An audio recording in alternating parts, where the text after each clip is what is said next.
What is up, everybody? Welcome back to the Spurs Hangout spot where we discuss everything San Antonio Spurs basketball from news, rumors, opinions, and more. So let's get into it.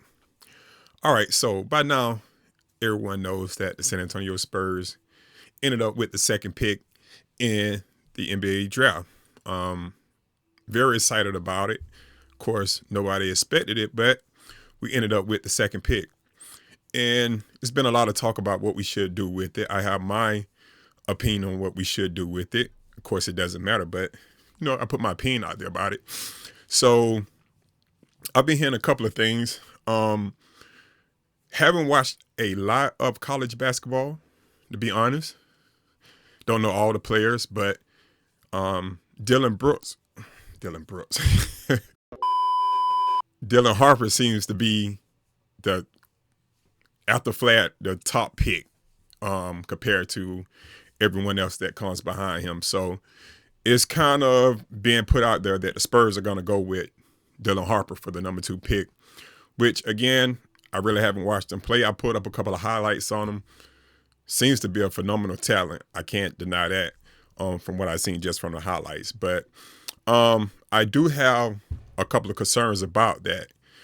And mainly, well, let me say it this way. We all know that Victor want to win. Wemby wants to win as soon as possible. He said it plenty of times. He came in the league saying, hey, I want to win right away as soon as possible. In which we all know that it takes time. So there's a couple of things that I see wrong with this pick in our roster. Now, again, the Spurs didn't know they was going to end up with the number 2 pick. And it just so happened that the second best player in this draft seems to be Dylan Harper, who also seems to be a combo guard for a position that we have plenty of combo guards for already with Fox, with Castle, for sale. You could throw him in there as well. And so that is the first problem I see, is that you have a crowded backcourt for a lot of guys that play the same position, that play the same type ball. They are ball dominant. They're not great shooters. Again, I haven't seen much of Harper, but I don't think he's like killing it with the jump shots outside shooting the 3-point like that. So to me, it's just, it doesn't make sense for this squad. Now, I know a lot of people say, hey, you got to take the best available, which, again, I understand makes sense, but you got to think you have a generation of talent that you want to keep happy. And he said he's ready to win now. He's ready to get the ball rolling, which leads to my second issue, in which where I also think is the biggest issue. The team is young. This team is young. Adding Chris Paul and adding Harrison Barnes helped out, of course. But the team is still young. And so when you get hyped about adding a younger player, it sounds good, it looks good, adding younger talent. But young teams don't win. You have OKC, which are outlining. They still have a ways to go. They may win it this year. It's looking real possible. But still, young teams usually don't win. And so when you take this draft pick and you become okay with it, you're making your team younger. And that's not helping out Victor. That's not helping out the goal. You have to add some type of experience in this lineup. It's no coincidence that the Spurs got better once Harrison Barnes and Chris Paul came to the team, because they added that experience. They showed these guys how to play and how to start winning. And so when I'm hearing that we should just accept Harper because he's the best available, and then run a lineup with Castle, Fox, and Harper, it just makes no sense to me. It makes no sense to me. You want to show Wemby that we're really, truly about trying to win now, or get in a position to win now. And adding younger talent to this squad and just saying, hey, just throw him out there because he's the best available. And just we'll figure out later. I just don't get that. You want to show this team that it's about winning. You want to show this team how to win, how to start winning. And you have to do that with experienced talent. Not just any vet, but vets who've won and who knows how to win, who knows how to go through the postseason, in adversity. And just for me, adding another young talent just because he's a young talent and letting those guys run through the season. Now, you're going to get mad when these guys start making boneheaded mistakes, but they're young. That's part of it. It comes with the process. They're young.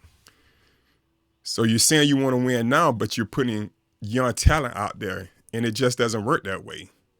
It takes so much time. And that leads to another point that I was thinking. Okay, if you have the thought that Harper can become a Cade Cunningham type player, if you have the thought that Castle is going to be a superstar, and then you have Wemby, with the way the current CBA is, you're not going to be able to keep those guys anyway. At some point, if they become what we think they're going to become, you're going to have to trade one of them away anyway. See what I'm saying? It won't allow you to have 3 max players. So we're bringing this young talent in. We're not going to win, at least I don't see it, unless not with the current team, even if we add Harper. You're not going to win within the next 3 or 4 years. You may be, getting used to getting into the playoff, but I can't see this being a championship team right now with the current roster. So what's happening is you're building these guys up for 3 or 4 years to become stars just for another team to come and take them away anyway because you can't afford them. And I feel like that could happen if they turn out to be the stars that we think they are. See what I'm saying? So it could be a good problem, yes, but you groomed a player for another team, and now he's going to be a star on another team, and you still haven't won because you were young. So that's my only gripe with everything. Like, I just don't want to accept it because he's a great player. I think fit plays a major part in it. And if you can get a veteran who fits, who's worth that, I think that's the route to go. Yeah, 100% I want Giannis. I'm not going to hide that. I want Giannis. But if we can't get Giannis, I just don't want to draft this kid because he's talented and just put him out there because it's still not showing our squad how to win. We can't just continue to be content with getting younger. We got to start adding experience to this team. True experience, true players who know how to win, who could teach these guys how to win. So when we start getting into the playoffs, we got somebody to lean on. Because even if we get into the playoffs with this team that we have now, I can't see it going too far, So that's my thoughts on it.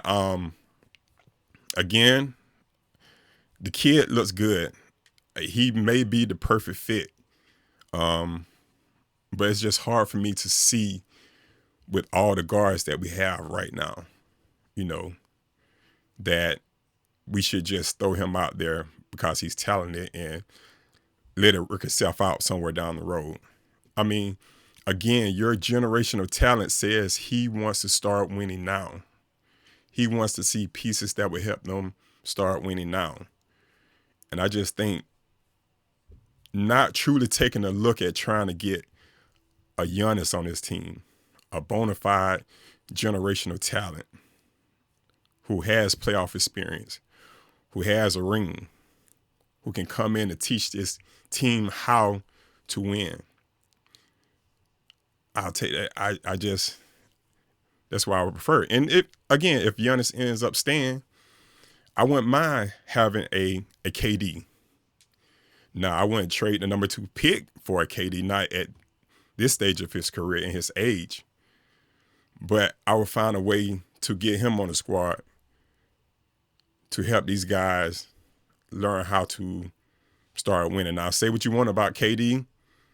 He's still a 2-time champion, MVP of the league, multiple-time All-Star, All-NBA. So, hey, he can help somewhere. But again, I wouldn't trade the number 2 pick for him or give up our roster for him. But I think he'll be a good addition. So I think we need players like that. I saw someone bring up Naz Reid. I would love Naz Reid. Naz Reid would be perfect for what we need. A big who can shoot, who spread the floor, give Wemby a little room. We need players like that. We need to start looking for players like that instead of getting too excited about another younger kid who's not going to help us win right away. You know, he may help us win 3 or 4 years down in the future, down the road. But again, now it's time for him to go to another team because we don't have the money to keep him. Or another one of our stars to go to another team because we don't have the money to keep him. So again, I think this is a good problem to have, but it's still a problem. Like, we just can't get fascinated with keeping this team young. Because another thing that's going to happen is they're going to be in that middle of the road group where they're good, but they're not good enough to really make a push to win championship. So now you get a mediocre picks in the draft. And now you're just stuck. You know, what's the point of hoarding all of these picks, these draft picks that Brian Wright has been doing? What's the point? You're doing this so when a perfect time comes and a perfect player, you have assets to go and get that player. And there's no perfect time ever than right now for the perfect player on this team. That's your whole point of getting assets, stacking up on draft picks. So you have the options to do this, you know, and then just letting it go by. I just don't understand. But again, not saying that Harper won't be a great player, but it's just something to think about. Like, he could become a great player and we still could potentially lose him or lose another one of our stars because we don't have the money to retain him with the current CBA, you know.